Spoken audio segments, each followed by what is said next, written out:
So this, my Dingalan day tour went. First stop namin is here at Helen's Ningnangan and Restaurant for our breakfast.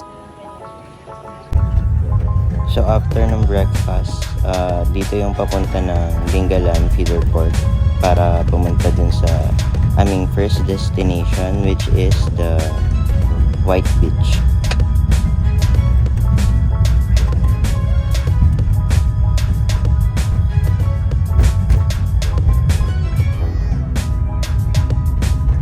So pagdating nyo dito sa port, i-orient kayo ng mga tour guide about sa mga rules ng tour and do's and don'ts sa island, kasi masyado silang mahigpit pagdating sa plastic bottles and mga basura.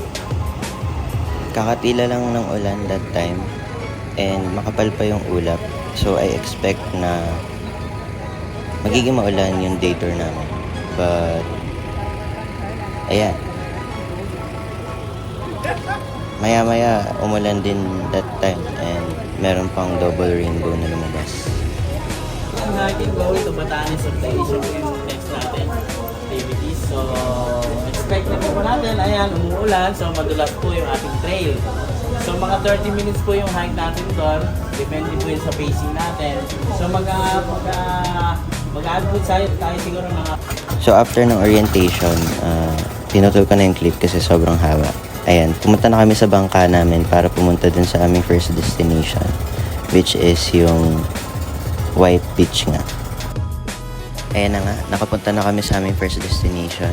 And kung mapapansin nyo, hindi siya masyadong white kasi in-explain ni Kuya na yung mga dumating na bagyo, nag-cause siya para hindi maging pure yung sand doon.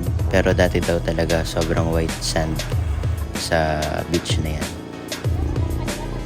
Dahil nga solo traveler tayo, ayan, nag-setup lang ako ng tripod and nag-take ako ng mga video na nagpo-post ako para ma-screenshot and pwedeng gawing thumbnail if ever.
Dito na nag-start yung trekking namin and maulan nga nung pagpunta namin, so madulas yung daan namin papunta sa taas and sobrang steep nung daanan, so kawawa kami that time.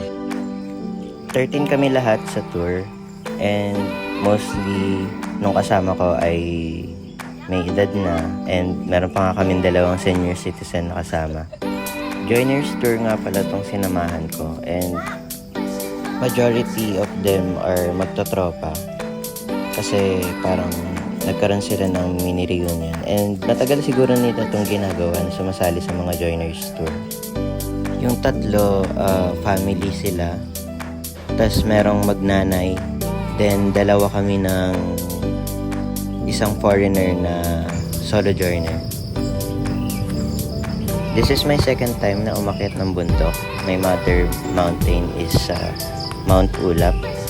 And compared sa trail neto sa Mount Ulap, mas chill yung sa Mount Ulap.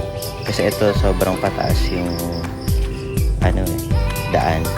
And sobrang hirap kasi madulas nga dahil umulan. Pero kung hindi siguro umulan, madali lang yung pag-akyat namin.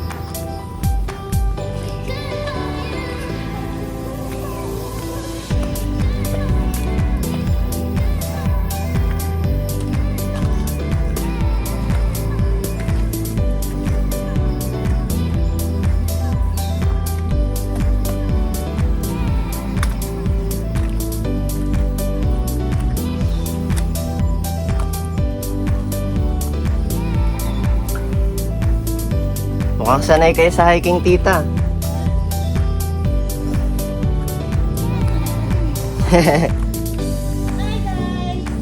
Mount Ula po yung last kong ano eh. Apo.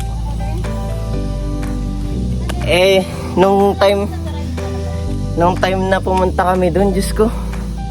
Grabe yung ulan tsaka yung hangin. Walang clearing. Puro hamog. Nung unang punta ko, puro hamog. Nung pangalawang punta ko, hindi na. Ako baka bumalik ako sa ano doon. Sa Daraitan, Next ko gusto ko mag Mount parehas Pulag ng punta ko, umuulan. Pinakauna kami na nakapunta doon sa summit. Ayan, solo ko yung view that time. Wala pa talagang tao kasi ang aga namin umakyat doon sa summit. Hi, Tinggalan.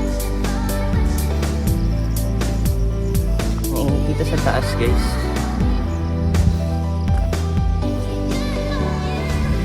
Pero worth it naman yung view.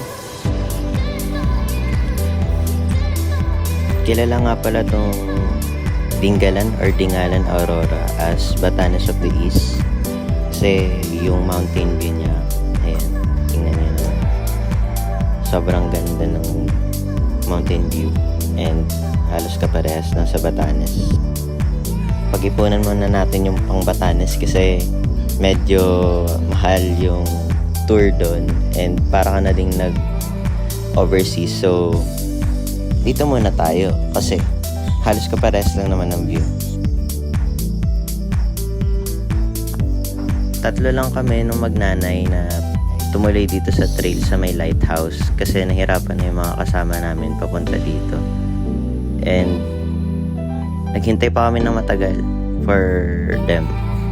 Akala namin kasi susunod sila. Pero yung tour guide namin pumunta and ayan, mga ilang minuto bumaba na din kami pagkatapos namin mag picture and mag take ng video.